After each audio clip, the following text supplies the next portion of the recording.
akan melalaikan kamu dalam menumpuk-numpuk harta sehingga kamu masuk dalam kubur. Selagi belum masuk dalam kubur, selagi itu dia akan merasa susah memperbanyak-banyak harta, numpuk harta.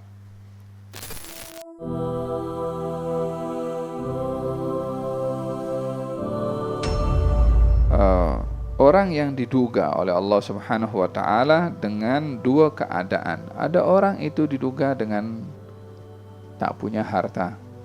Ada orang diduga dengan punya harta. Ada orang diduga tak punya duit. Sehingga hidupnya susah. Hidupnya pas-pasan, cukup-cukup je, cukup-cukup makan istilahnya. Mungkin kalau ada kereta itu pun mungkin kereta biasa saja, mungkin kereta Proton Saga yang lama itu kan. Mungkin tak ada ekonnya, atau second hand. Mungkin kereta, mungkin motosikal pun second hand. Susah. Ada orang diduga banyak duitnya, banyak sahamnya, banyak kilangnya, punya helikopter, punya private jet, punya saham banyak, ya kan? Mana secara mata kasar orang miskin kata orang kaya ni senang lah. Dia nak apa dia dapat. Dengan apa saja dia boleh dapat. Nak pergi melancong ke, kata orang miskin. Faham dong? Orang kaya yang sudah diberi kekayaan, lihat orang kaya yang lain, yang lebih kaya daripada dia. Kata orang kaya ini tadi orang yang miskin, melihat kepada orang yang lebih kaya daripada dia. Tapi kekayaannya ini, yang kedua ini, mungkin kereta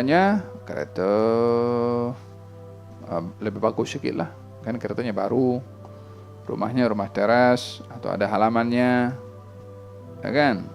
Yang kedua ini, lihat yang lebih tinggi lagi, yang punya helikopter, yang punya private jet. Kata yang nomor dua mengatakan, sedap lah orang kaya tu. Dia boleh kemana-mana naik helikopter pergi sendiri, dan naik private jet pergi sendiri. Berarti yang kedua tadi, melihat dirinya miskin berbandingkan kepada yang lebih kaya.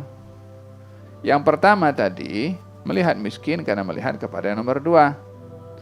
Jadi yang pertama itu melihat miskin, yang kedua melihat miskin. Walaupun yang kedua yang diri mereka melihat miskin, dilihat kaya oleh orang yang lebih rendah tadi. Jadi yang miskin yang kaya siapa? Orang yang miskin tadi, ada orang sebelah sana yang nak makan satu hari mungkin hanya sekali. Yang tadi yang pas-pasan cukup-cukup ini, makan satu hari 3 kali. Kata orang yang makan hanya sekali ini, senanglah dia, makan satu hari 3 kali. Aku makan sekali, aku miskin. Jadi yang pertama mengadu miskin, yang kedua mengadu miskin, yang ketiga mengadu miskin, yang keempat pun kalau tengok yang lebih kaya lagi pun akan mengadu miskin. Jadi semuanya miskin. Siapa yang kaya? Yang kaya yang adalah merasa cukup dengan apa yang Allah kasih, walaupun hanya makan sehari 1 kali. Itu yang kaya. Kaya bukan diukur dengan duit. Karena orang pun masih kadang-kadang udah banyak duitnya, masih tetap cari duit juga, masih banyak lakan lagi. Alhaakumut takatsur hatta zurtumul maqabir, akan melalaikan kamu dalam menumpuk-numpuk harta sehingga kamu masuk dalam kubur. Selagi belum masuk dalam kubur, selagi itu dia akan merasa susah memperbanyak-banyak harta, numpuk harta. Walihada dikatakan laisal ghina bikathratil arad walakinnal ghina ghina an-nafas. Definisi kaya menurut baginda Rasulullah, katanya bukanlah kekayaan itu dengan banyaknya harta, tapi kekayaan itu adalah kekayaan dalam hati dan jiwa.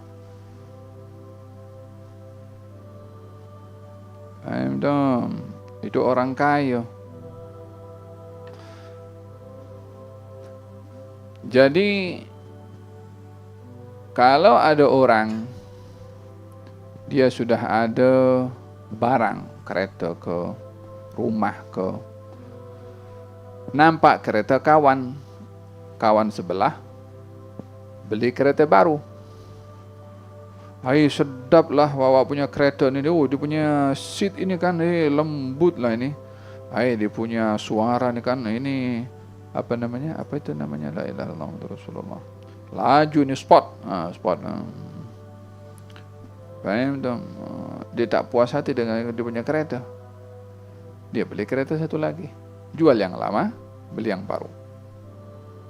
Dah pakai sebulan, 2 bulan. Dah lama-lama macam biasa lagi. Tengok kereta kawan yang lain lagi. Wih, ini panjang kereta ni. Aku punya pendek. Tak cukup ni. Kaki aku macam tak kena lah. Bunyinya kurang kuat ini supaya lebih laju macam tu. Tukar dengan kereta orang. Dah dapat kereta yang ketiga. Lepas tu masih ada komplain lagi. Ini kurang tinggi lah. Aku sekali mengadu pasal tayar, sekali mengadu pasal kursi, sekali mengadu pasal aircon, sekali mengadu pasal, dia tak ada puas dengan apapun yang dia punya. Apa sebab? Dia mengukur apa yang dia punya dengan orang lain punya. Orang yang punya sifat seperti itu miskin, hatta punya 100 kilang. Kalau punya 100 kilang kereta tetap dia miskin. Apa sebabnya? Tidak puas dengan apa yang dia punya. Siapa orang yang kaya? Orang yang dia puas dengan apa yang dia punya. Selagi dia mengukur apa yang dia punya dengan apa yang orang lain punya, handphone. Coba ambil telefon lama dengan telefon baru. WhatsApp ada? Ada. Tekan numbernya itu ada? Ada. Adakah kalau kita telepon dengan telepon baru, suara orang yang cakap lebih merdu daripada telepon lama? Suara sama. Adakah kalau telepon baru dia boleh tekan sendiri apa kita nak dalam hati, cakap dalam hati dia boleh tahu? Adakah seperti itu? Tidak juga, ya tetap kita tekan juga, kita tengah pusing juga, kena cari juga. Permasalahan adalah kepada tidak puas hati dengan apa yang dia ada. Itu problemnya, bukan pada handphonenya. Mau beli handphone yang S99 seperti Asmaul Husna pun silahkan saja, tak apa.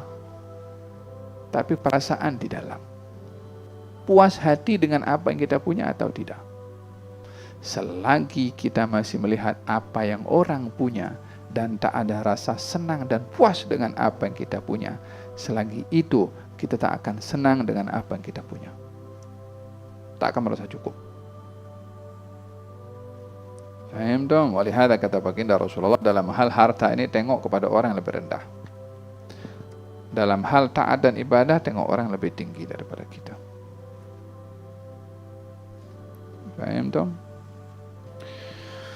Ada berkenaan dengan definisi kaya dengan miskin. Jadi orang itu dengan kemiskinannya diduga, dengan kekayaannya juga diduga.